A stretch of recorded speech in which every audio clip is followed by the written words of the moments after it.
Hi hello வணக்கம். இது கொல்லிமலை அடிவார தோட்டத்து வாழ்க்கை. இன்றைக்கி நம்ம தரமான ஒரு கெடா விருந்துக்கு தான் போக போகிறோம். மொட்டை அடித்து காது குத்துற ஃபங்க்ஷனு கரூர் தாண்டி போக போகிறோம். ஸோ காலையில் 6:30 கிளம்பியாச்சு. அதுக்கு முன்னாடி நம்ம சேனலுக்கு ஃபஸ்ட் டைம் வந்தால் மறக்காமல் சப்ஸ்கிரைப் பண்ணி சப்போர்ட் பண்ணிக்கோங்க. வீடியோ ஃபுல்லாக பாருங்கள், ரொம்ப ஹெல்ப்ஃபுல்லாக இருக்கும்.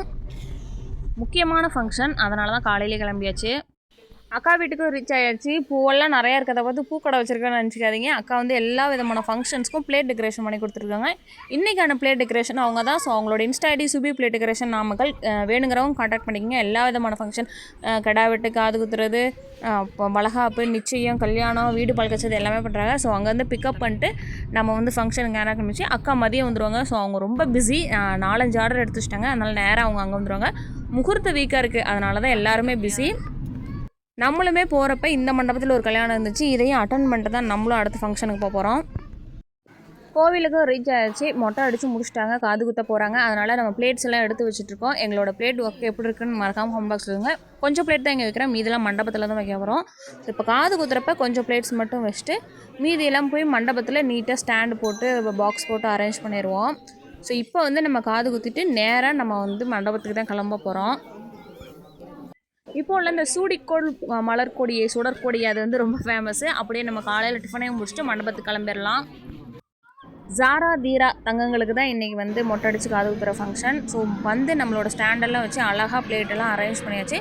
உங்களோட பிளேட் ஒர்க் எப்படி இருக்குன்னு சொல்லுங்கள், மறக்காமல் கமெண்ட் பாக்ஸில் சொல்லுங்கள். வேணுங்கிறவங்க மறக்காமல் கான்டாக்ட் பண்ணுங்கள். எல்லா விதமான ஃபங்க்ஷன்ஸும் பண்ணி தருவாங்க. அப்படியே நம்ம கிச்சன் சைடு வந்தால் டபரா ஃபுல்லாக மட்டன் பிரியாணி, சும்மா கமன சிக்கன் பிரியாணியில் இது பக்கத்துலேயே வர முடியாது. ஏன்னா அந்த கொழுப்பல் ஃப்ளேவர்லாம் இறங்கி சூப்பராக இருக்கும். ஸோ மட்டன் பிரியாணி இன்றைக்கி ஃபுல்லாக இறக்கியாச்சு.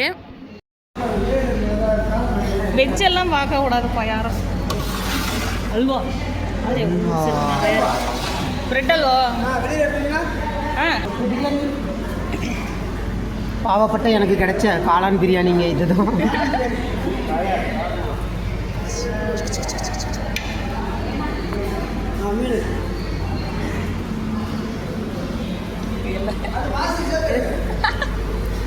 எடுத்தாச்சு.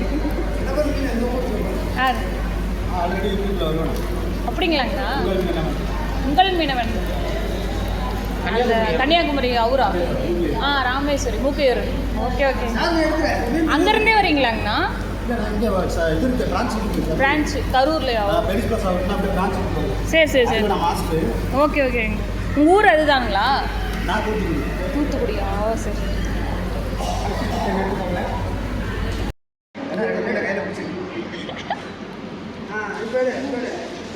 நான் நான்வெஜ் சாப்பிட மாட்டேன். இருந்தாலும் அப்பா காடா கொதிக்கிறாங்க. நான்வெஜ் சாப்பிட்டு என்ன சொல்கிறது, ஃப்ரை இன்றைக்கி எங்கள் அக்கா பிள்ளைங்களுக்கு மட்டன் அடிச்சு காதணி பிளாக் தான் வந்திருக்கோம். நான் வெஜ்ஜு, அதனால் வெஜ்ஜில் என்ன இருக்குன்னு ஃபஸ்ட்டு பார்க்குறோம். வடை, அப்பளம், காளான் பிரியாணி. அதுக்கப்புறம் அப்படியே ஓப்பன் பண்ணி பார்த்தா மோர், சோறு குழம்பு, புளிக்குழம்பு, அதுக்கப்புறம் எல்லாத்துக்கும் பிடிச்ச பிரெட் அல்வா, சாம்பார், ரசம், பூப்பருப்பு, அதுக்கப்புறமேட்டு முட்டைகோஸ் பொரியல், சாப்பாடு.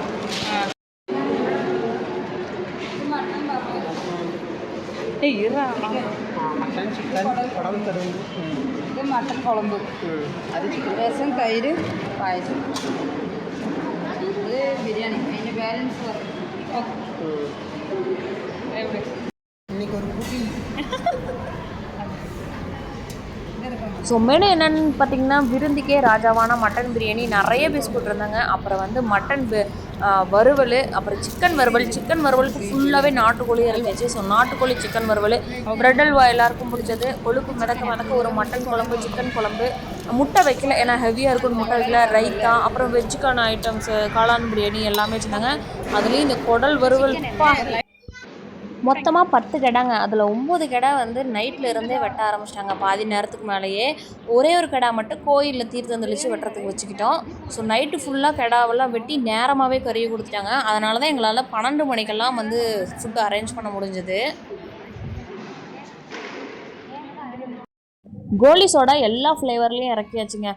நல்லா விருந்தை வந்து வெயிலுக்கு அதுக்கு நல்லா காரசாரமாக சாப்பிட்டு வந்த உடனே கோலி சோடா குடிக்கிறதுக்கு பன்னீர், lemon, ginger, blueberry, orange, pineapple எல்லா ஃப்ளேவர்லேயும் இறக்கியாச்சு. ஐஸ் தண்ணிலையும் போட்டு வச்சாச்சு.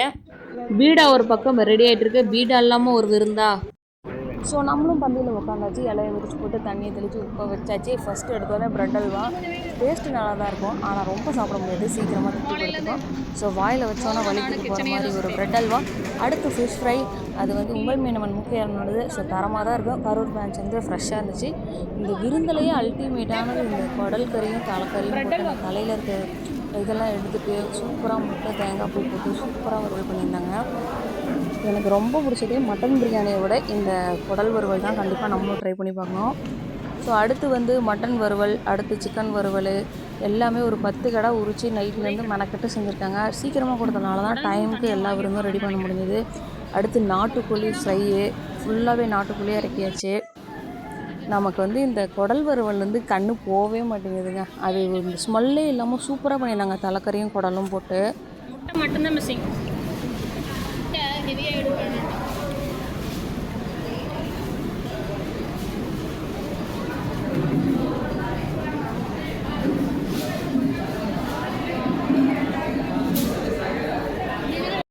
த வெயிட் இஸ் ஓவர். இந்த விருந்துக்கே மகாராஜான்னு சொல்லலாம். மட்டன் பிரியாணி நல்லா கொழுப்பெல்லாம் இறங்கி ஃப்ளேவர்ஃபுல்லாக இருக்குங்க. எப்பயுமே மட்டன் பிரியாணியை அடிச்சிக்கவே முடியாது. அது வந்து ரெஸ்டாரண்ட்டாக இருந்தாலும் சரி, வீட்டில் செஞ்சாலும் சரி, நல்லா செய்யாதவங்க செஞ்சால் கூட சூப்பராக வரும் டேஸ்ட்டு எப்பயும். இலைக்கு வந்து ஒரு பிரியாணி அடித்தா அதில் வந்து நிறைய பீஸ் வந்துச்சுங்க. ஏன்னா 10 கடைக்கு மேலே விட்டுருந்தோம். ஸோ வறுவல் அப்புறம் பிரியாணிக்கும் கரெக்டாக இருந்துச்சு. மெயினாக வெந்திருந்துச்சு. பிரியாணியில் பீஸ் வந்துருக்கிறது தான் முக்கியம். ஸோ நல்லாவே வந்துருந்துச்சு. நான்வெஜ் விருந்துனா இப்படி தான் இருக்கும். இலை ஃபுல்லாக ஐட்டம்ஸ் இருந்தால் தான் அப்படி சாப்பிட்றதுக்கே திருப்தியாக இருக்கும். அடுத்து கொஞ்சம் நாட்டுக்கோழி வறுவலையும் வச்சு டேஸ்ட் பண்ணி பார்த்துட்டு விருந்தை முடிச்சுட்டு கிளம்ப வேண்டியது தான். ஃபுல்லாகவே நாட்டுக்கோழிங்கனால அதுவும் நல்ல டெண்டரியாக சூப்பராக இருந்துச்சு.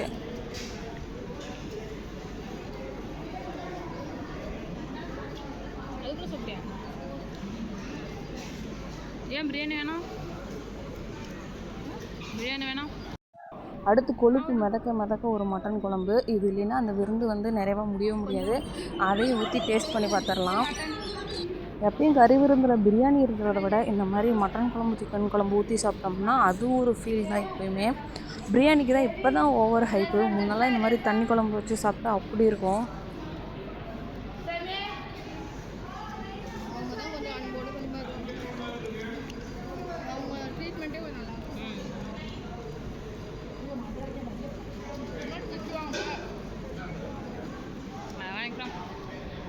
அடுத்த ஐஸ்கிரீமு. இது வந்து மும்பையிலேருந்து ஸ்பெசிஃபிக்காக சொல்லி வர வச்சது. பலாப்பழமும் மேங்காவும் போட்டு ரியல் ஃப்ளேவரில் ரிச்சாக இருந்துச்சு. செம்மையாக இருந்துச்சு.